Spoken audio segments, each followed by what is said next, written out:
जनसंवाद न्यूज, सत्य आणि विश्वासाची बातमी।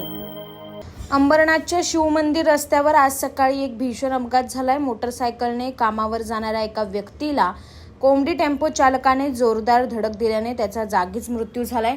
प्रमोद यादव असं मयत व्यक्तीचे नाव आहे। आज सकाळी प्रमोद हा कामावर जाण्यासाठी घराबाहेर निघाला होता। अंबरनाथच्या शिवमंदिर मेन फ्लॉवर गार्डन येथे टेम्पो चालक फहीम गफार शेख यांनी प्रमोदच्या मोटरसायकलला जोरदार धडक दिली। यात त्याचा जागीच मृत्यू झालाय। आता या प्रकरणी अंबरनाथच्या शिवाजीनगर पोलीस ठाण्यात कोंबडी वाहतूक करणाऱ्या टेम्पो चालक फहीम शेख विरोधात गुन्हा दाखल करण्यात आला असून अधिक तपास पोलीस करत आहे।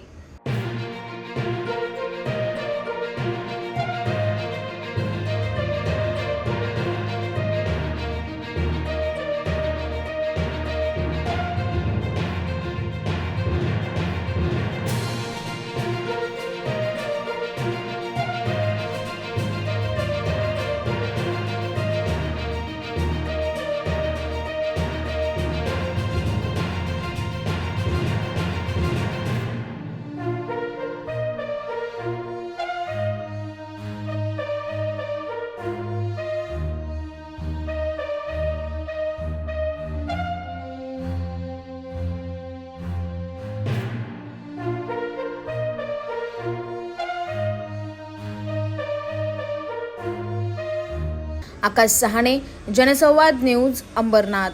जनसंवाद न्यूज, सत्य आणि विश्वासाची बातमी। आजच सबस्क्राइब करून बेल आयकॉनला क्लिक करा आणि पहा ताज्या घडामोडींचा अचूक अंदाज आपल्या मोबाईलवर।